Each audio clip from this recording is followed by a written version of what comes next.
काही लोकांमध्ये तसेच लहान मुलांमध्ये वारंवार सर्दी होताना बघण्यात येतं. अ, काही कारण नसताना उगाचच सर्दी होते.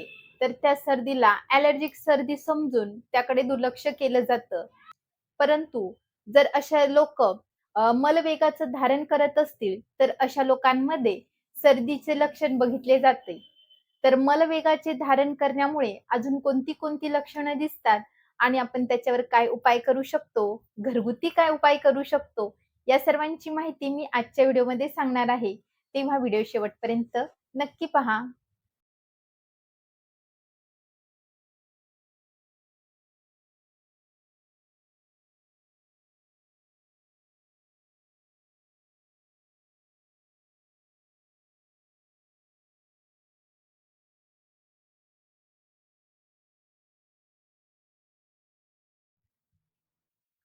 नमस्कार, मी डॉक्टर सविता लांजेवार. माझ्या डॉक्टर सविता व्लॉगमध्ये तुम्हा सर्वांचं पुन्हा एकदा स्वागत आहे. आजच्या व्हिडिओमध्ये आपण मलवेगाचं धारण केल्यामुळे कोणती लक्षणं दिसतात, त्याचे काय उपाय आहेत, हे बघणार आहोत. तर आयुर्वेदामध्ये बरेचसे असे वेग आहेत, की ज्यांचं धारण न करण्यास सांगितलं आहे. त्यापैकीच हा एक मलवेग. तर हे मलवेगचं धारण याचा अर्थ जर तुम्हाला शौचास आली आहे, परंतु वेळेवर न जाता टाळाटाळ करणे किंवा कंटाळा करणे किंवा ज्या स्त्रिया असतात त्या आपल्या कामाच्या गडबडीमध्ये टाळाटाळ करतात. लहान मुलं असतात ते जाण्यासाठी कंटाळा करतात. तर किंवा काही ट्रॅव्हलिंगमुळे किंवा कुठल्याही कारणाने जेव्हा मलवेग येतो तेव्हा जायला मिळत नाही आणि असं जर गोष्टी वारंवार होत राहिल्या, तर यामुळे आपल्या शरीरावर त्याची काही लक्षणे दिसतात आणि काही दुष्परिणाम दिसतात. तर जेव्हा मलवेगाचं धारण केलं जातं, तर बऱ्याच जणांच्या ज्या पायाच्या पोटऱ्या असतात, त्या पोटऱ्या दुखायला लागतात. त्या ठिकाणी एक प्रकारचं खेचल्यासारख्या वेदना होतात.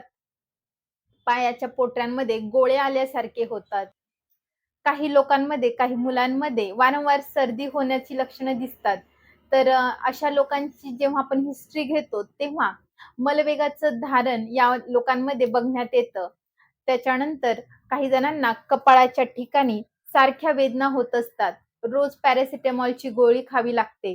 तर त्याचं कारण सुद्धा ह्या मलवेगाचं धारणच आहे आणि बरेच जण त्याला मायग्रेन वगैरे समजून वेगळीच ट्रीटमेंट सुरू करतात.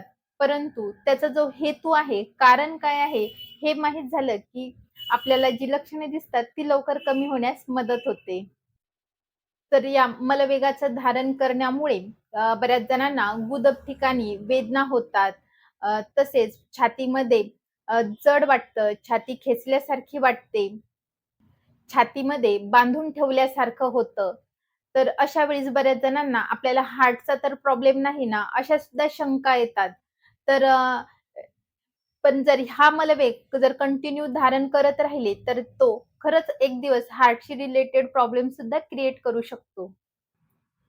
तर तुम्हाला या मी सांगितल्यापैकी कुठलेही लक्षण दिसत असेल तर आणि हेतू जर हाच असेल, की मलवेग धारण करणं किंवा कॉन्स्टिपेशन असणं, वेळेवर शौचाला न जाणं, यामुळे जर हे सर्व लक्षणं दिसत असतील, तर यामध्ये तुम्ही पुढील सांगितल्याप्रमाणे उपाय घरच्या घरी करू शकता.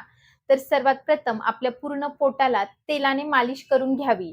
तर यासाठी तुम्ही तीळ तेल किंवा मोहरीचं तेल किंवा एरंडाचं तेल यापैकी कुठलंही एक तेल वापरू शकता.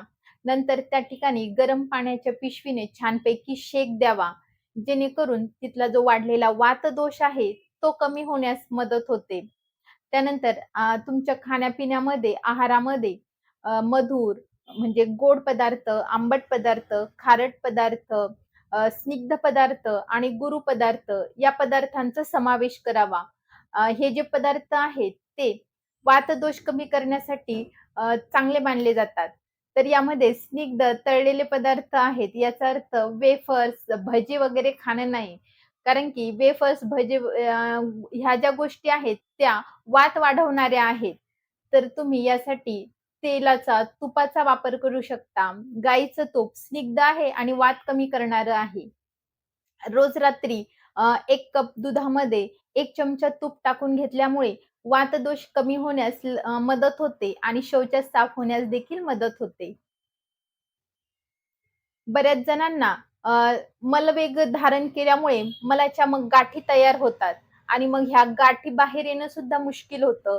मग संडासच्या वेळी जोर दिला जातो. मग त्यामुळे गुदद्वारी अ, वेदना होतात. एक प्रकारे तिथे सूज येते आणि ते जे आहे सायकल ते व्हिसियस सायकल कंटिन्यू तसंच होतं. पुन्हा मलवेग धारण होतं. म्हणजे दुखतं म्हणून लोकांना भीती वाटते, की शौचाला गेल्यावर अजून दुखणार. बऱ्याच जणांना मग कधी-कधी रक्त सुद्धा पडतं आणि मग ते घाबरून शौचास जाण्यास सुद्धा घाबरतात आणि जायला टाळतात. तर यामुळे उलट अजून वातदोष वाढतो. मलाच्या एकदम गाठी, काही जणांच्या तर एकदम दगडासारख्या गाठी तयार होतात. तर यासाठी सुद्धा अ, ज्या ह्या गाठी फोडण्यासाठी काही औषधं आयुर्वेदिक वैद्य तुम्हाला देतील.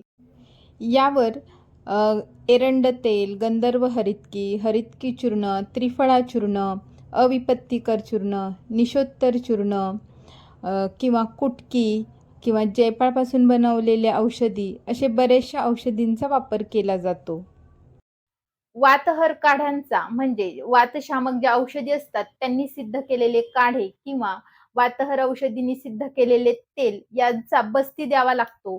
त्यामुळे हा जो वाढलेला वातदोष आहे, तो लवकर कमी होण्यास मदत होते आणि यासोबतच सारक म्हणजे अनुलोमक म्हणजे जो मल आहे साचलेला तो बाहेर काढण्यासाठी मदत होते आणि आधी सांगितलेल्या सर्व लक्षणांमध्ये आराम मिळतो. करून पहा. नक्कीच फायदा होईल. यासारख्या लक्षणांमध्ये तुम्ही वज्रासन, पवनमुक्तासन, हलासन, अर्धमत्स्येंद्रासन, भुजंगासन यासारखी आसनं करू शकतात. याने देखील फायदा होतो. म्हणून आयुर्वेदाला जवळ करा, हेल्दी खा, हेल्दी रहा. Thank you.